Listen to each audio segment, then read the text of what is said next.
가기사는 증시 각도기. 안녕하십니까 증시 각도기 시청자 여러분 그리고 투자자 여러분, 주말 잘 보내셨습니까?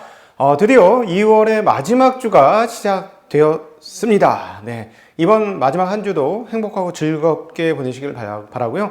아마 그 자본시장도 2월 마지막 주까지의 고민을 좀 하다가 이제 앞으로 3월 신학기가 오긴 오나? 네, 오긴 오나? 하여튼 신학기가 시작이 되면서 조금 더 개선되는 흐름들을 보여주지 않을까 하는 기대감을 가지는 2월 마지막 주 월요일 아침입니다. 자, 여러분, 시장이 지금 어떤 생각을 하고 있는지에 대해서 오늘 배워볼 거고요.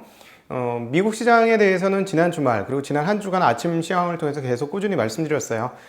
지금의 미국 시장에 궁금하신 분들은 역주행하시면서 아침 상황들을 좀 쳐다보시면 될 것 같고요. 자, 오늘은 월요일이고 미국 시장 마감에 대한 건이 이미 이야기 되었기 때문에 과연 시장이 어떻게 될 것인가에 대한 공부를 좀 한번 해보도록 하죠. 특별히 여러분들이 많이 어려워하시는 금리에 대한 이야기를 여러분들과 나눠보도록 하겠습니다. 증시각도기 월요일 순서 시작하도록 하겠습니다. 네, 우리 에듀캐스트닷컴에 잃지 않는 쉬운 투자에 금리, 달러에 대한 이야기를 아주 쉽게, 아주 기초적으로 처음에 얘기를 해놨습니다. 궁금하신 분들을 집중적으로 강의 들으시려면 단돈 10만 원대 강의를 들을 수 있으니 한번 들어보시라는 말씀 드리고요. 쉽게 설명해서 이거 너무 쉬워서 내가 이거 뻔히 아는 거라고 생각하실 수 있지만 꼭 그런 게 아닙니다. 그게 이제 몸에 붙는 게 어려운 거예요. 원래 칼을 잘 쓰는 사람은 정확하게 급소를 찔러요. 빙빙 돌려 치지 않습니다. 어려운 얘기 많이 안 하고요. 쉽게 해가지만 팍팍 찔러 들어가죠. 그게 중요한 거 아니겠습니까? 오히려 많은 이야기를 하는 건 잘 모른다는 얘기일 수도 있습니다. 네. 자, 오늘 요즘에 이 미국 시장의 흐름에 대해서 설왕설래가 많고요. 지금 연준의 태도에 대한 고민들이 많아요. 근데 제가 지난 2년간을 여러분 덕분에 계속해서 미국 시장을 관찰하고 설명해 드리면서 매일같이 쳐다보니까 미국의 웬만한 전문가도 얘기 들어보니 잘 모르는구나 하는 느낌을 저는 받습니다. 그래서 그냥 제가 느낀 것들을 오늘 뇌피셜 가득한 이야기들을 여러분들에게 드리고자 합니다. 네, 저의 여기서 이야기하는 얘기들은 회사의 공식적인 의견도 아니고 업계의 주류 얘기도 아닐 수 있다는 점을 감안하시고 실전 투자자가 어떤 생각을 하고 투자에 참여하는지를 보시면 좋을 것 같습니다. 최근에 이제 10년물과 30년물 금리가 엄청나게 뛰었죠. 지금 10년물 금리는 1.340%, 미국 10년물, 30년물은 2.135%까지 상당히 파죽지세로 올라 있습니다. 이래서 미국이 도대체 언제쯤 테이퍼링을 할 것이냐 하는 부담감을 상당히 가지고 있는데요. 과연 그럴까요? 10년물과 2년물 장단기 금리 차도 굉장히 크게 벌어진 상황이죠. 그리고 10년물 금리는 이제 여기서 이제 조금 더 올라간다면 팬데믹 이전 수준까지 올라갈 겁니다. 즉 1.5% 수준을 넘어서는 순간 팬데믹 이전 수준까지 올라가죠. 자, 그러면 생각해 보세요. 그 전에, 그러니까 2019년도에 있었던 일들을 생각해 보면 미국 연준은 금리를 올리려고 노력했다는 것을 우리가 알고 있어요. 그렇기 때문에 이런 측면에서 보면 미국 연준이 금리를 올리지 않을 것이냐 하는 것을 생각하고 있는데요. 그동안에 계속 여러분들 아침 시황에 말씀드렸습니다만 연준이 그런 태도를 취할 것이냐, 연준의 발언들을 그동안에 했던 발언들을 모두 감안을 해본다면 그러한 기미는 없는 것으로 판단됩니다. 사실 최근에 테이퍼링에 대한 얘기를 연준 총재들 몇 명이서 했었어요. 한 석 달 전쯤에, 석 달 전쯤에. 그러자 바로 그때 누가 나타났죠? 파월이 나타나면서 아니다라고 얘기했습니다. 상당히 긴급하게 눌러버리는 그런 느낌을 받을 정도로 급하게 나와서 아니다라고 얘기했어요. 그리고 그 다음은 말을 다 맞춘 듯이 회의에서 말을 앞으로 당신들 밖에 나가서 그렇게 얘기하면 안 돼요. 이 상황이 요렇고 하니까 안 되겠죠. 동의하십니까? 네, 동의합니다. 이런 식으로 돼서 했는지는 모르겠으나 정말 놀랍게도 그 다음부터는 다 테이퍼링 필요 없다. 테이퍼링이 아니고 금리 인상도 필요 없고 그렇게 해야 될 상황이 아니다라고 정말 모두가 입을 맞춘 듯이 얘기를 하고 있어요. 자, 연준에서 그런 시그널을 보내지 않아야 된다라는 강력한 동의가 만들어졌다라는 생각을 충분히 해볼 수 있는 대목입니다. 자, 그럼에도 불구하고 왜 시장이 이렇게 두려워하고 있느냐? 아무래도 레버리지 양이 워낙 많습니다. 보시면 아시겠지만 레버리지 양이 많으면 올라가는데 10이라는 세월이 걸렸다. 그럼 내려오는데 얼마? 5? 옛날에는 5였지. 옛날에는 5였어. 그러니까 즉 2년을 올라가면 1년 만에 떨어진다. 뭐 이런 아니에요. 10이라는 시간을 두고 올라갔으면 떨어지는 건 0.1이야. 1, 2 그 중에 끝나요. 요즘엔. 왜? 워낙 레버리지 많기 때문에 한국에도 그렇잖아요. 큰 폭으로 한 이틀 정도 빠지면 벌써 반대 매매가 부각이 됩니다. 신용 부족 이런 게 뜨죠. 그런 측면에서 잠깐 신용 얘기했으니까 잠깐 옆 사이드로 한국 얘기를 하고 들어올게요. 이건 진짜 레피셜이야.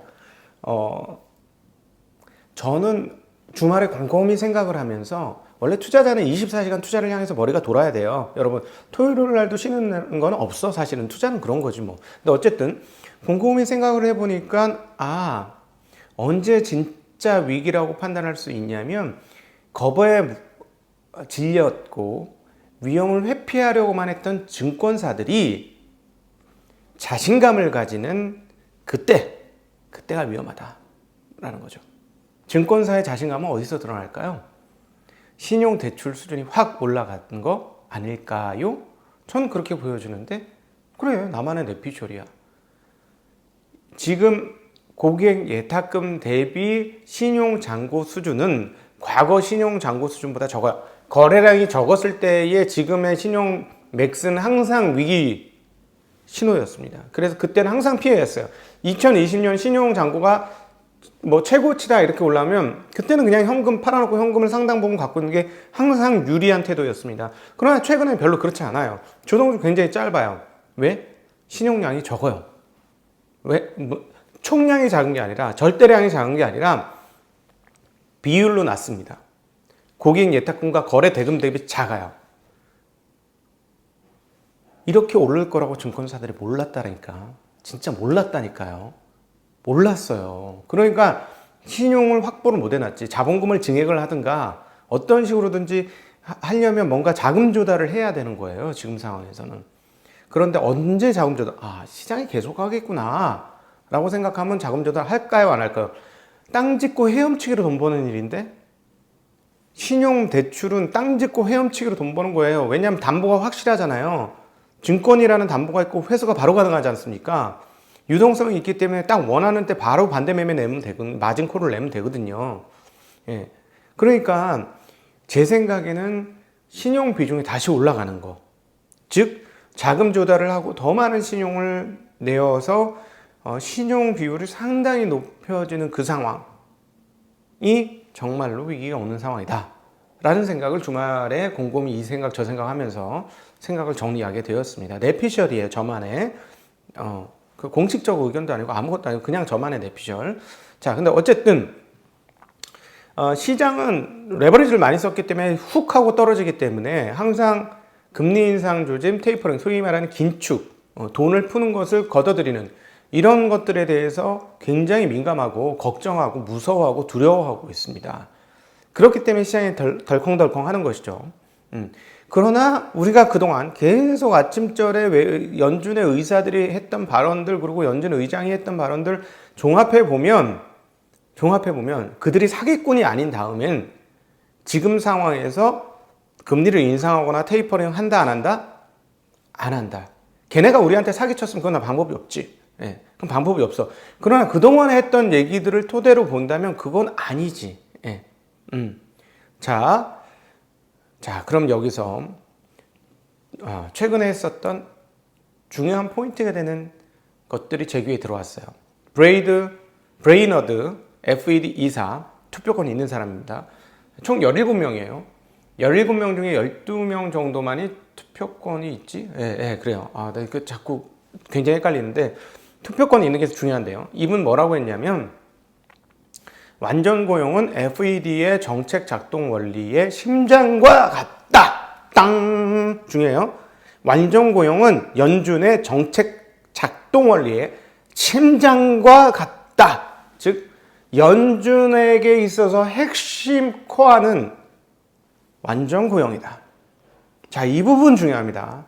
오늘 얘기는 이거를 기억해야 되는 거예요. 오늘 아침 장전 이거를 다른 거 다 까먹어도 이거 연준 완전 고용. 연준 정책의 핵심은 완전 고용이다. 이 부분을 기억하셔야 된다는 거예요. 자, 이게 중요하답니다. 자, 그렇다면 술술술 다 풀리지. 술술 다 풀려. 그래. 고용이 완전 고용 상황, 실업률이 떨어지고 완전 고용 상황으로 가면 그때는 연준이 긴축을 하고 금리를 올릴 것이야. 오케이.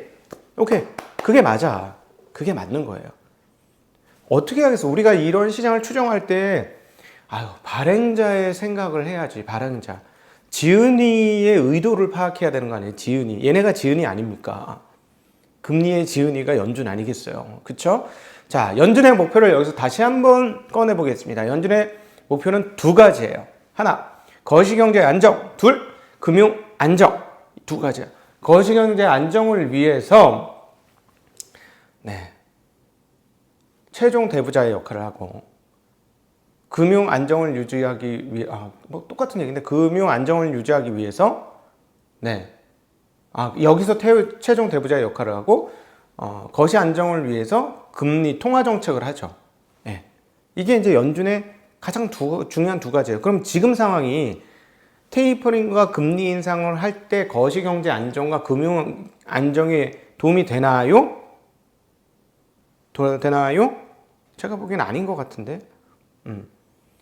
자산 거품이 문제이긴 해. 자산 거품이 문제이긴 한데, 그렇다고 여기서 금리를 올리면 금융시장이 안정적으로 계속 아무 일 없었다는 듯이 갈까? 거시경제는 금리를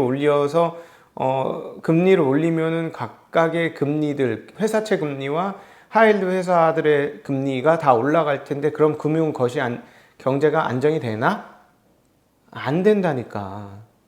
이거는 너무 경제를 보실 때요, 저는 이코노미스트는 아니지만 중요한 한 가지, 인간 세상 다 똑같은 게 하나 있어요. 상식 차원에서 보자는 거예요. 그 상식에서 많이 이격이 벌어져서 이상해지면 그건 이상한 거예요. 그러나 일단 기본적으로는 상식 차원에서 생각을 하셔야 하는데, 지금 미국 BBB 회사채가 2.35%입니다. 미국 하이힐드는 3.97%예요. 그러니까 상당히 안정됐죠. 상당히 안정됐어. 근데 여기서 한번 다시 튀어봐. 어떻게 될까? 미국 하이힐드 3.97, BBB 2.35. 여기서 튀어서 3, 4% 되고, 하이힐드 7, 8 이렇게 가면 견딜 수 있을까요? 자, 이 상황에서 금리를 올리는 게 과연 거시경제 안정과 금융 안정을 유지하는 데 도움이 되는지는 저는 잘 모르겠습니다. 그러니까 자산 가격 상승의 모든 것들의 생각의 중심이 가면 금리를 올려야 된다고 생각할 수밖에 없어요. 지금 상황들은. 그러나 연준의 근본적 목표를 감안해 본다면 자산 가격 안정화를 위해서 다른 거를 녹일 수 있는 상황은 아니지 않느냐는 게 저의 생각이고요. 그러니까 결국 뭐냐면, 고용이 온전히 회복된 이후에 본격적인 연준의 활동이 시작이 될 것이다. 즉 테이퍼링과 금리 인상이 시작될 것이고, 그러나 지금 상황은 전쟁과 같은 상황이기 때문에 실업률이 어떻다? 올라가 있다. 안 올라가 있습니까, 여러분? 올라가 있잖아요. 올라가 있다니까. 실업수당 청구 건수 지난주에 다시 늘었잖아. 80만 명 이러지 않습니까? 주간 실업급여 청구자 건수가. 근데 이제 막 조금씩 안정화되고 있는 상황 아니에요? 금융이고 경제가 이제 좀 괜찮아지고 다음을 위해서 기대를 하고 있지 않아요? GDP 상승률은 높아질 걸로 예상은 되지만, 그럼 지금 상황에서 금리를 올리고 테이퍼링을 한다는 건 뭐냐면 자산 버블이 존재해요. 그래서 이 자산 버블을 잡기 위해서 뭐를 한다? 경제를 잡아낼 수 있는 거야. 경제까지 자산 버블을 잡기 위해서. 연준이 할까? 전 안 할 것 같은데요. 그렇게 쉽지 않을 것 같습니다. 이거 오늘은 전부 저의 내피셜이라는 거. 근데 어쨌든 실질적으로는 그럼 뭐냐면, 실질적으로는 실물 금리가 이제 슬슬 위로 올라갈 가능성이 있잖아요. 국채 금리가 올라가니까. 그러니까 이거에 대해서는 우리가 대응을 해야 돼요. 위에 거는 거시경제의 축을 담당하고 있는 사람들의 지은이의 생각을 한번 찾아봤고, 그건 그러니까 별 변동이 없을 것 같긴 한데, 그러나 실물 금리는 올라가고 있잖아요. 그치? 실물 금리는 올라가고 있기 때문에 긴축을 하지는 않겠지만 시장이 실질적으로 변화는 되고 있다라는 점이에요. 실물 위기가 완전히 가라앉기 전까지는 긴축을 할 것 같진 않아. 그거는 오케이. 그렇지만 회복은 지금 되어가고 있는데 자산은 어때? 과열인 건 또 맞아. 그러면 이때는 어떻게 돼요? 경기에 대해서는 뭐 그렇게 경기가 너무 과열해서 짓누를 상황은 아니니까 그건 걱정할 필요 없고, 예. 자산 과열을 걱정을 해야 되는데, 그렇기 때문에 최근에 나타난 현상, 지난 한 주간의 현상이 뭐냐면, 성장주들의 상대적 강세가 약간 주춤거리기 시작했다는 게 지난 한 주간의 가장 큰 자산시장의 특징입니다. 그러니까 어떻게 될 수 있느냐, 이제 예상을 해보는 거지. 이 다음에 그동안에는 다 필요 없고 금리도 낮고니까 성장주들에 대한 엑셀을 빡빡 밟았어요. 게다가 팬데믹 상황에 적합한 기업들이었어요. 성장주가 팬데믹에 접합했기 때문에 주가가 더 올라가고 거기에 모두 몰려갖고 엑셀을 빡빡 밟았죠. 근데 금리가 올라가고 나면 성장주들의 할인율이 커지는 거잖아요. 현재가의 할인율이 커지는 상황이면 금리 부담을 성장주들은 느낄 수 있다는 것이죠. 그렇다면 성장주들에게 밟았던 엑셀을 계속 눌러서 밟을 수 있느냐 하는데 의문이 있다는 점이고, 살짝 이 엑셀을 뗄 수 있다는 거죠. 브레이크 밟는 건 아니에요. 엑셀을 거둘 수 있고, 시장은 이제는 약간 과열보다 안정적인 쪽으로 좀 넘어가야 되겠다. 네. 이런 쪽으로 넘어갈 가능성은 충분히 있다는 거죠. 가격이 저렴한 쪽으로 조금 옮기고 싶다. 가격 부담이 좀 있으니까. 이런 흐름이 나올 가능성이 있다는 걸 시나리오 하나로 상정을 하고, 근데 지난 한 주 보면서 우리가 느낄 수 있었던 거 하나는, 확실하게 실적이 우상향하는 쪽은 그래도 괜찮다는 거예요. 성장주라도. 그게 어디였죠? 반도체였어요. 왜냐하면 이익이 증가하면 현재가가 비싸게 보이지 않는다는 거지. 이익이 증가하면 현재 이미 올라 있었는데 더 이익이 증가하면 상대적으로 좀 낮아지는 게 되잖아요. 평가 금액이. 이익이 증가. 주당 순이익을 따져보면 그렇죠. 그렇기 때문에 그런 식으로 따져보면 실적이 확실히 우상향하는 거, 아니면 자산 가격이 과열됐다고 느껴지지 않지만 앞으로 괜찮아질 기업을 한번 파악해야 되지 않느냐는 생각을 하게 됩니다. 그래서 결국 주식 투자라는 것은 기업과 동행하는 것이고 기업과 파트너십을 맺는 것입니다. 그렇기 때문에 지금 우리의 그 핵심적 과제는 뭐냐면 좋은 기업이 어떤 기업? 실적이 계속 성장하고 발전하는 기업이 좋은 기업이라고 할 수 있죠. 좋은 기업들은 계속 성장하는 것이죠. 그리고 오늘보다 내일이 더 나을 것이고 그것들이 주가에 반영될 수 있다고 생각되는 그런 기업을 찾아서 우리 투자자는 파트너십을 맺어야 합니다. 파트너십을 맺는다는 건 내가 그 회사 주주로 참여한다는 것이겠죠. 자, 그래서 앞으로 괜찮아지고 앞으로 더 좋아질 기업들, 그러나 이미 반영된 회사 말고 반영이 덜 된 회사를 찾으라는 원칙적인 얘기로 오늘 아침 한국 장전시장을 조금 난잡하게 많이 말씀드렸네요. 나 진짜 10분만 하고 싶었는데 말이 참 많네. 죄송합니다. 너무 긴 시간.